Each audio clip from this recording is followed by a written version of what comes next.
तुर्की के राष्ट्रपति एर्दोगान की फिलिस्तीन की राजधानी यरूशलेम बनाने की मांग एक आक्रामक मोड़ पर पहुंच गई है। अब ये रंजिश बयानबाजी से आगे जंग का रूप ले सकता है। ईस्ट यरूशलेम पर छिड़े विवाद में अब एक ऐसे नक्शे की एंट्री हो गई है जिससे दूध का दूध और पानी का पानी हो जाएगा। ये नक्शा है कदीम नक्श, जिससे ये साबित होता है कि क्या यरूशलेम पर इजराइल का हक है या फिर एर्दोगान की मांग जायज है।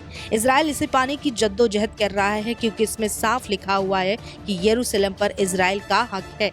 लेकिन इस तस्वीर को साफ करते इस मैप तक पहुंच पाना नेतन्याहू के लिए काफी मुश्किल है, क्योंकि ये नक्श फिलहाल तुर्की के पास है।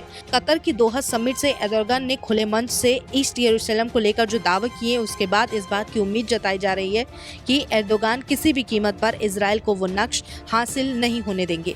और ऐसा करने में एर्दोगान पहले भी कामयाब साबित हुए हैं, जब वो खुद उस नक्शे की रखवाली कर रहे थे। तुर्की नाटो का सबसे ताकतवर खतरनाक देश है, जो इजराइल को शायद जंग पर भारी पड़ सकता है। तुर्की से सामना इजराइल के लिए एक चुनौती से कम नहीं है। इस जंग को हवा तब मिली जब इजराइल ने कतर पर हमला बोला। इजराइल का दावा है कि यहूदा के राजा हिजकिय्याह के दौर का ये नक्शा, जिसमें यरूशलेम के नीचे बनाए गए अंडरग्राउंड तालाब के लिए खुफिया सुरंगों का जिक्र है। कहा जाता है ये नक्श साबित करता है कि यरूशलेम किसका है।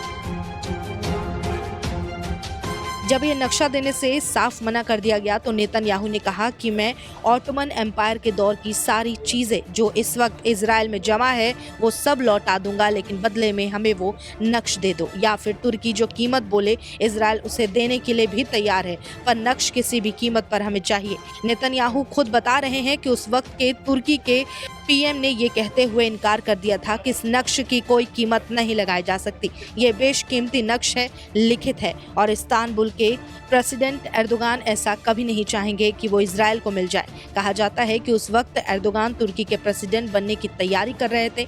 नेतन्याहू का दावा है कि एर्दोगान ने ये नक्श इजराइल को इसलिए भी नहीं दिया क्योंकि उस वक्त एर्दोगान तुर्की में मुस्लिम पोलराइजेशन में लगे हुए थे। उन्हें डर था कि ये नक्श इजराइल को दिया जा रहा है जो यरूशलेम के यहूदियों के होने की गारंटी बन जाएगा, तो मुसलमान उनकी पार्टी को वोट नहीं देंगे। ये बातें नेतन्याहू ने यरूशलेम पहुंचकर 17 सितंबर को खुद बताई।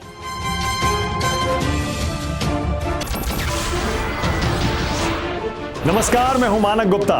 अगर आपको हमारा ये वीडियो पसंद आया हो तो इसे लाइक और शेयर जरूर करें, और हाँ, हमें सब्सक्राइब और फॉलो करना ना भूलें ताकि आप देश और दुनिया की कोई खबर मिस ना करें। तो जुड़े रहिए हमारे साथ और देखते रहिए न्यूज़ 24।